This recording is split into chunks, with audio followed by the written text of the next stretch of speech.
Genesis chapter 41. Then it came to pass at the end of 2 full years that Pharaoh had a dream, and behold, he stood by the river. Suddenly there came up out of the river 7 cows, fine-looking and fat, and they fed in the meadow. Then behold, 7 other cows came up after them out of the river, ugly and gaunt, and stood by the other cows on the bank of the river. And the ugly and gaunt cows ate up the 7 fine-looking and fat cows. So Pharaoh awoke. He slept and dreamed a second time, and suddenly 7 heads of grain came up on one stalk, plump and good. Then behold, 7 thin heads, blighted by the east wind, sprang up after them. And the 7 thin heads devoured the 7 plump and full heads. So Pharaoh awoke, and indeed it was a dream. Now it came to pass in the morning that his spirit was troubled, and he sent and called for all the magicians of Egypt and all its wise men. And Pharaoh told them his dreams, but there was no one who could interpret them for Pharaoh. Then the chief butler spoke to Pharaoh, saying, I remember my faults this day. When Pharaoh was angry with his servants, and put me in custody in the house of the captain of the guard, both me and the chief baker, we each had a dream in one night, he and I. Each of us dreamed according to the interpretation of his own dream. Now there was a young Hebrew man with us there, a servant of the captain of the guard. And we told him, and he interpreted our dreams for us. To each man he interpreted according to his own dream. And it came to pass, just as he interpreted for us, so it happened. He restored me to my office, and he hanged him. Then Pharaoh sent and called Joseph, and they brought him quickly out of the dungeon. And he shaved, changed his clothing, and came to Pharaoh. And Pharaoh said to Joseph, I have had a dream, and there is no one who can interpret it. But I have heard it said of you that you can understand a dream to interpret it. So Joseph answered Pharaoh, saying, It is not in me. God will give Pharaoh an answer of peace. Then Pharaoh said to Joseph, Behold, in my dream I stood on the bank of the river. Suddenly 7 cows came up out of the river, fine-looking and fat, and they fed in the meadow. Then behold, 7 other cows came up after them, poor and very ugly and gaunt, such ugliness as I have never seen in all the land of Egypt. And the gaunt and ugly cows ate up the first 7, the fat cows.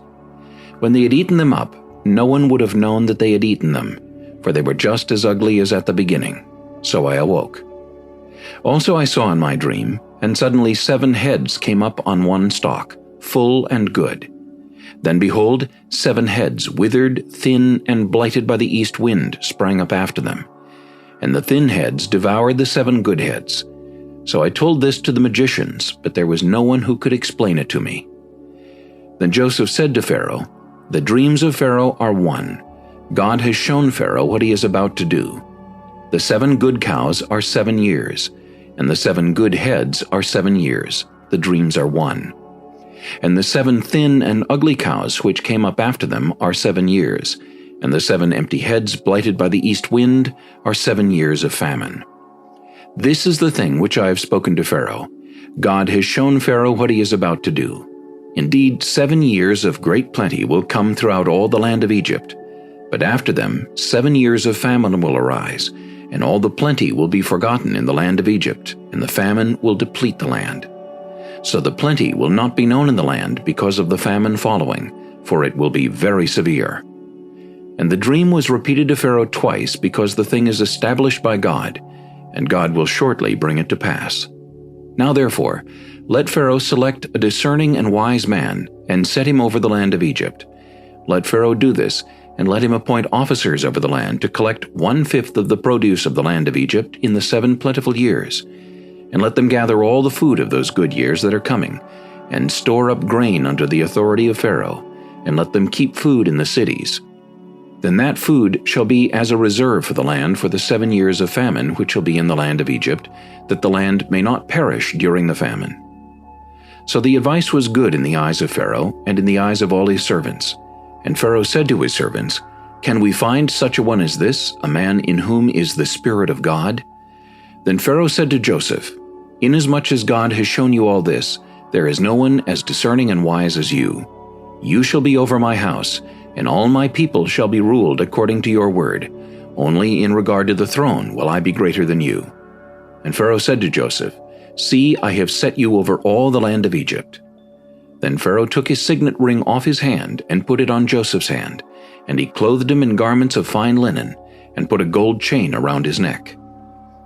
And he had him ride in the second chariot which he had, and they cried out before him, "Bow the knee!" So he set him over all the land of Egypt. Pharaoh also said to Joseph, "I am Pharaoh, and without your consent no man may lift his hand or foot in all the land of Egypt." And Pharaoh called Joseph's name Zaphnath-Paaneah, and he gave him as a wife Asenath, the daughter of Potiphera, priest of On. So Joseph went out over all the land of Egypt. Joseph was 30 years old when he stood before Pharaoh king of Egypt. And Joseph went out from the presence of Pharaoh, and went throughout all the land of Egypt. Now in the 7 plentiful years the ground brought forth abundantly. So he gathered up all the food of the 7 years which were in the land of Egypt, and laid up the food in the cities. He laid up in every city the food of the fields which surrounded them. Joseph gathered very much grain, as the sand of the sea, until he stopped counting, for it was immeasurable. And to Joseph were born 2 sons before the years of famine came, whom Asenath, the daughter of Potiphera, priest of On, bore to him. Joseph called the name of the firstborn Manasseh, for God has made me forget all my toil and all my father's house. And the name of the second he called Ephraim, for God has caused me to be fruitful in the land of my affliction. Then the 7 years of plenty which were in the land of Egypt ended, and the 7 years of famine began to come, as Joseph had said. The famine was in all lands, but in all the land of Egypt there was bread. So when all the land of Egypt was famished, the people cried to Pharaoh for bread. Then Pharaoh said to all the Egyptians, "Go to Joseph, whatever he says to you, do." The famine was over all the face of the earth, and Joseph opened all the storehouses, and sold to the Egyptians, and the famine became severe in the land of Egypt. So all countries came to Joseph in Egypt to buy grain, because the famine was severe in all lands.